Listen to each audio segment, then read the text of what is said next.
So get advice as early as you can. Yeah. Coming to an advisor at the age of 67 when your assets are what they are and you've got really some very limited flexibility on how you can move is not too late, but almost too late. And so the earlier that you start the process, the earlier that you start manipulating your assets and positioning your assets in particular ways, the better off that you're ultimately going to be.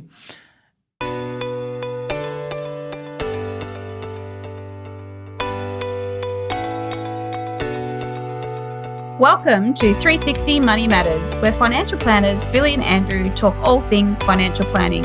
This podcast aims to increase your knowledge and confidence with all things money. Each week, they will cover topics such as investing, cash flow, budgeting, saving, passive income, debt management, and much more, so you can live a life on your terms without limits.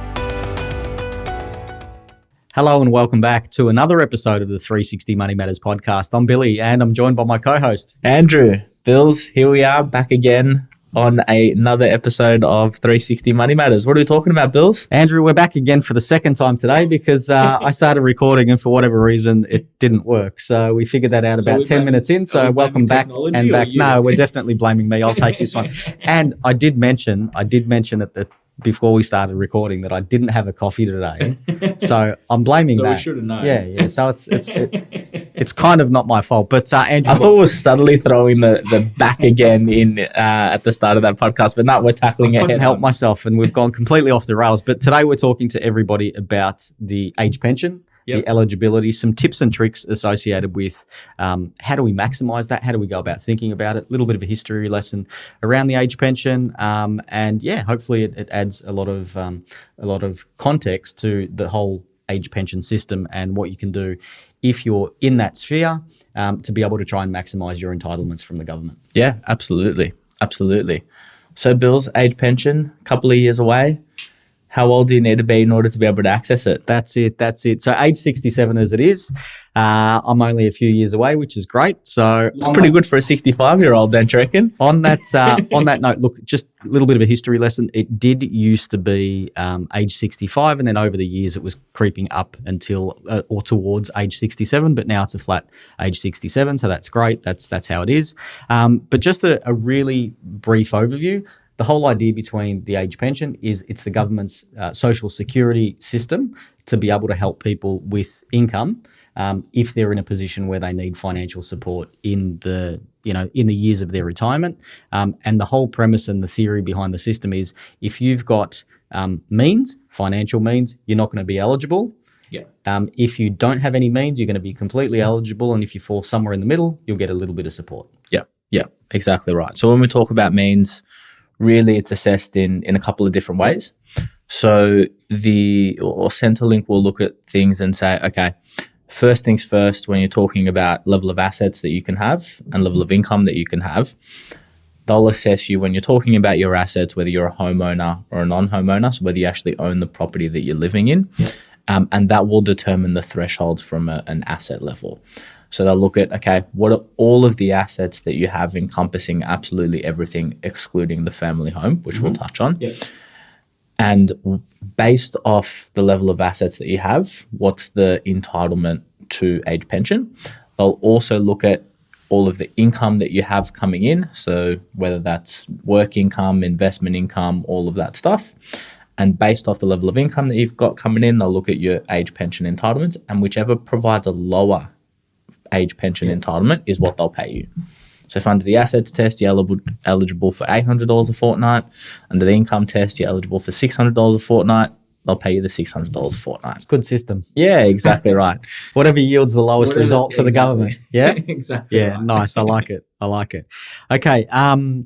In terms of financial assets, superannuation, money in the bank account, share portfolios, just looking at the assets and the income test. So from an assets perspective, you look at the balance and say, yep, I've got $100,000 in shares, away you go. But the government, as part of this process, assessing somebody's level of income that financial assets will derive is not done in the way that you necessarily think, where, I've got a share portfolio, it's worth $100,000, it's yielding 4%, so my income is $4,000.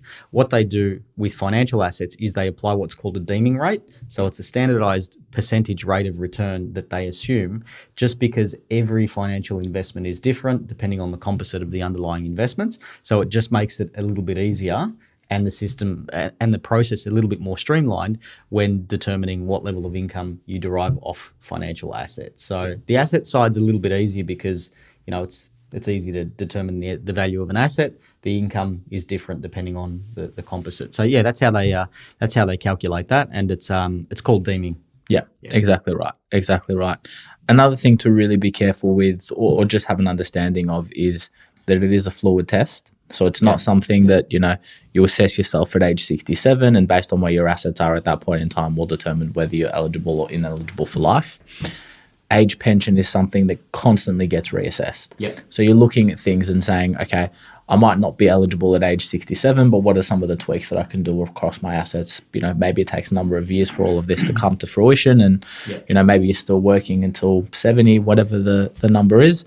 Then at the time that you apply will be when you're assessed.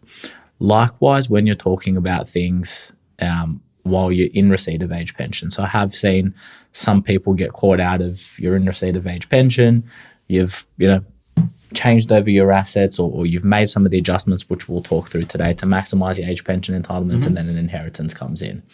And all of a sudden, that's thrown you completely out and you're over the assets from an assets test, and it means that you either need to do further adjustments or you need to live off that money that's come in. Yeah, and depending on the level of complexity, that can be fairly onerous. But I remember with my mother-in-law, actually, she was in receipt of the age pension and she was also working. And what she would do is each fortnight she'd go onto the app and log her hours and they'd do an adjustment based on that. So it does sound a little bit complicated, but it's not really difficult in a practical sense as well too. But I guess the important thing is with that is that if it's something like income where it's changing on a weekly or a fortnightly basis, if you don't report it, I guess, and you understate your income, then you may get overpaid by Centrelink, and at some particular point in time, they're going to want to claw that back. Yeah. So that could, just from a cash flow perspective, that could be really difficult for people to manage, because if you're relying on that money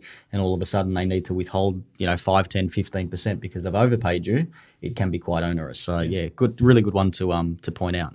Andrew, you mentioned that the family home was exempt from the Centrelink test. Yes.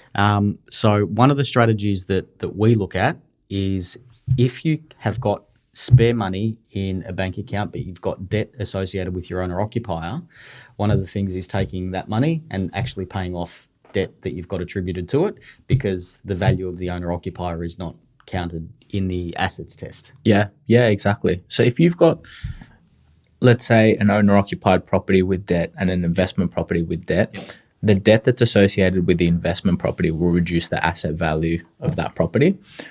However, the debt that's associated with the owner-occupied property won't actually reduce any of your assets elsewhere. So if you can take money from, bank account, so cash at bank, and use that to pay down your owner-occupied debt, then you're, in essence, going to be reducing the savings that you have and increasing your entitlement to age pension. Yep, really straightforward. Yeah, absolutely. And likewise when you're talking about renovations as well. So renovations to the family home, if you've got, a large asset pool and you don't necessarily need that cash in order to be able to survive, and your intention is to, pass the value of your assets on to kids or the next generation, one of the things that you can do is make renovations to the family home, reduces the amount that you're having in savings.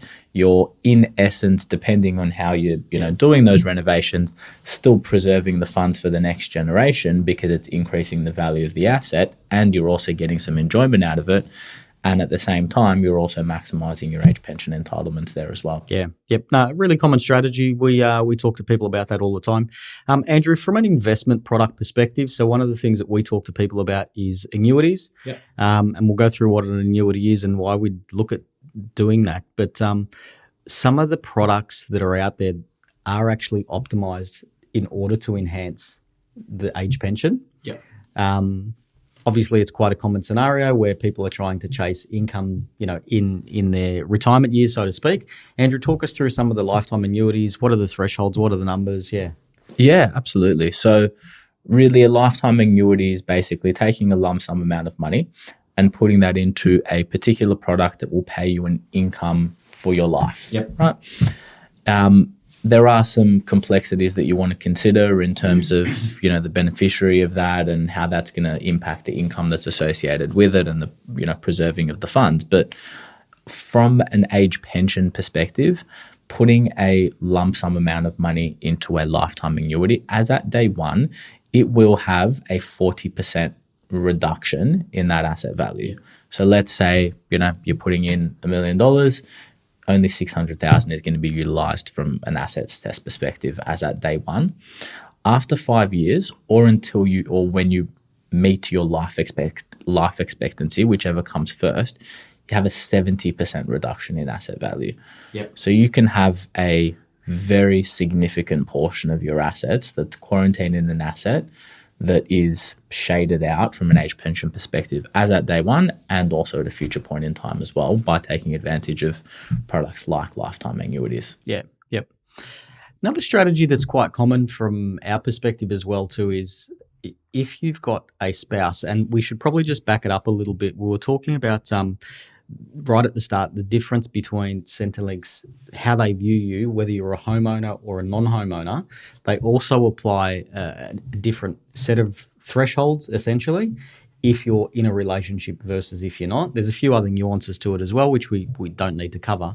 But so one of the strategies that we look at is if you've got a spouse who is younger than you, potentially, and we're talking at least 2 years. So if you're 67 and they're 65 and under, one of the things that we look at is potentially moving assets into their name. Yeah. And one of the really powerful tools as well too is putting money into their superannuation. Yeah. So what you're doing, because you do get assessed as a couple, and it does look at your circumstances combined, superannuation is not viewed as an asset in the eyes of Centrelink unless that person is over 65. Yeah. So let me run a hypothetical. In accumulation phase.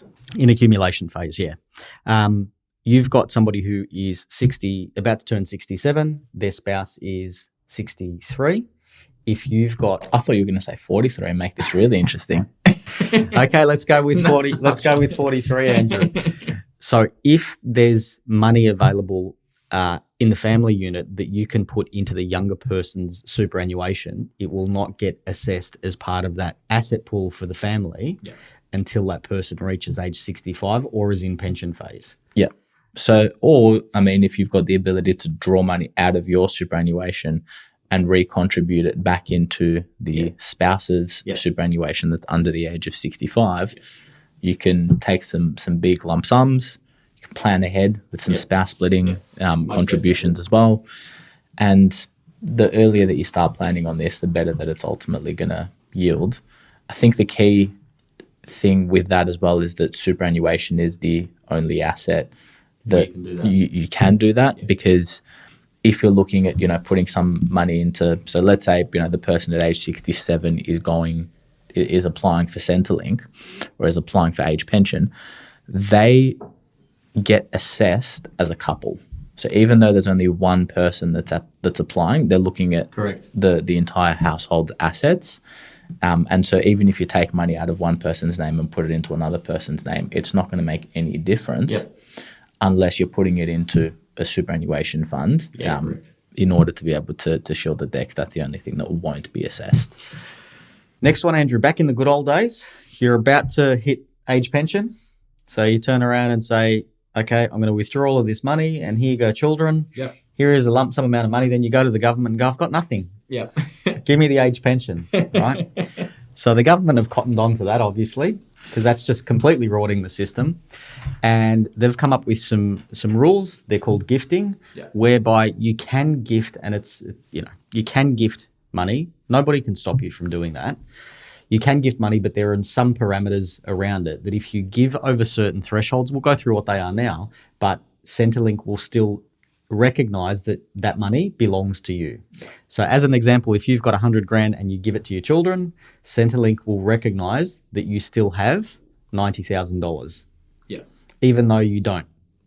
Yeah. Because they're trying to prevent people from giving it away and then, I don't know, maybe getting it kicked back to them some other way. But that's a fairly big loophole that was closed down, and rightly so. But what the gifting rules are is you can gift up to $10,000 a year without it impacting your Centrelink entitlements.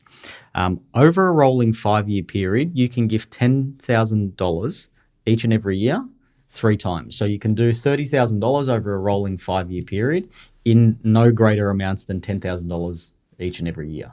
Yeah. So in essence, not much. Bugger all. Yeah. So I think the takeaway out of that is if you're going to be embarking on a strategy like that, you have to do it 5 years out. Yeah. So it'll count as an asset for 5 years. So if you can do it before 5 years, perfectly legal, not a problem, gift an amount of money then. But if you're going to be gifting within that 5-year period, the lead up towards age pension, then you're in essence needing to be planning ahead and doing that 5 years out beforehand. I have not heard of someone. Friend of a friend. Yeah, it's another financial advisor that I was talking to. And what they did was they gifted, so they were $200,000 over the assets test. They gifted $200,000 in order to be able to reduce their age pension entitlements. It was within the 5-year time period, and so it counted as an asset for 5 years. They realized after they gifted the $200,000 that they made a mistake, and so the child transferred $200,000 back to the parents. So what happened was it in essence got double counted in that $200,000 was counted as an asset for the parents because it's money in their bank account, and they still had a lingering $200,000 that they had gifted in the previous 12 months. So that $200,000 same money was in essence, from Centrelink's viewpoint, a $400,000 asset, and there was nothing that they could do. So this had been disputed. There was transactions showing the amounts, and the stance within Centrelink was, sorry, too bad. And so I think the takeaway out of that is if you're gifting money, be very, very careful because it can cause some pretty hairy issues if you get it wrong. Well, look, I'm sure we're going to close on this, but I think that the really critical part is that, there's ways to structure your finances. Yeah. So it's definitely worth getting advice, right? Like we're big advocates of that. We talk about that week in, week out. But this is a perfect example about how things can go wrong and go very wrong. And that would have, the consequences of that would be absolutely huge. Andrew, investment loans are deductible against assets. Yeah. So making sure that the loans are structured correctly so that does happen. Yeah. Obviously what you're trying to do is you're trying to, on paper at least, minimise your assets. So you're eligible for more from the government. But it's really worthwhile calling out the fact that investment loans are deductible. Yeah, I think one of the other ones as well is funeral bonds. So again, it's limited up to, I think it's $14,000. It might have changed slightly now, but you can prepay up to $14,000 in funeral bonds in order to pay for your own funeral, which will reduce the cash that you have in your bank account, and also mean that that's not counted towards the age pension entitlements. Mm-hmm. The work bonus, Billy. Yeah, the work bonus. So there's a bonus out there that encourages people that if they want to participate in the workforce to still earn a little bit of money, they want to encourage people to do that without actually impacting their age pension. So you can earn up to $300 per fortnight without it having an impact on whatever entitlement that you're getting from the age pension. Yeah, absolutely. So look, I think that there's a few things that you can do. There's a few complexities with it. We've kind of just scratched the surface a little bit here.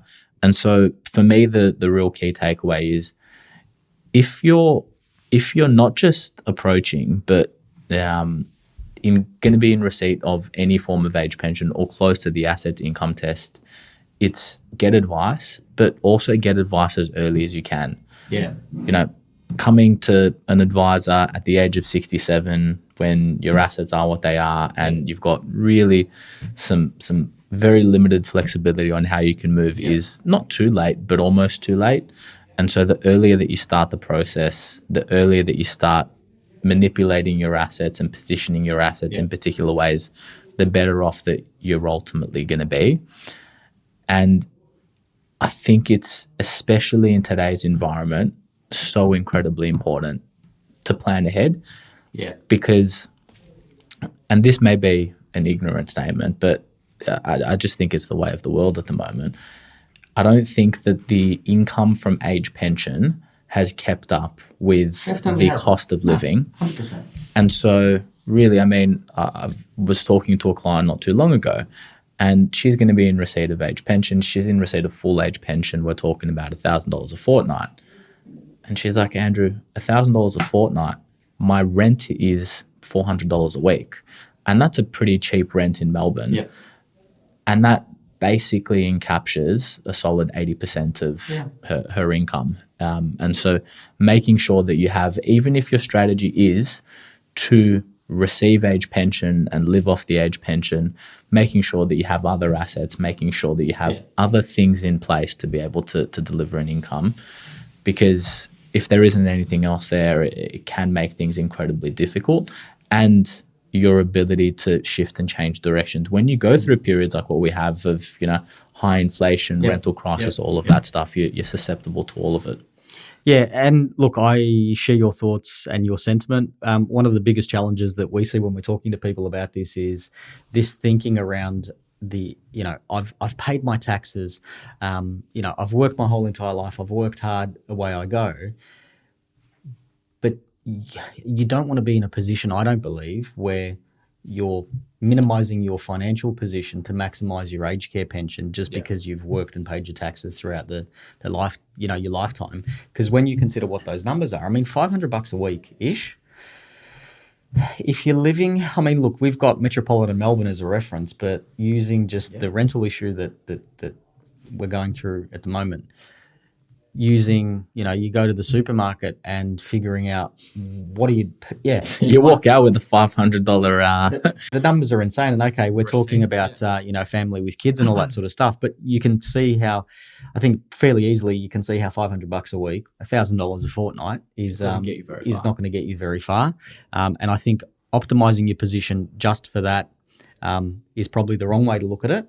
But if you're in that position, there are some things that you can do by receiving advice to try and optimize that position. But it's definitely, if you've got the time and you're planning early, it's definitely something that you'd probably be aiming to go overs if that's the case. Yeah. Absolutely. Bills, thank you for another great podcast. Thanks for all of our listeners and our viewers for tuning in. And if you got some value out of that one, like, subscribe, and we'll see you on the next one. Thanks. Thanks for listening today. If you have any questions on what we talked about or would like to have a chat about your money journey, visit us at 360fs.com.au. Just a reminder to our listeners that the information contained in this podcast is general in nature and is not intended as personal recommendations for the audience. Please consider whether the information suits your circumstances before acting on it. This information is provided by Billy Amiridis and Andrew Nicolaou of 360 Financial Strategists Pty Ltd, authorized representatives and credit representatives of AMP Financial Planning.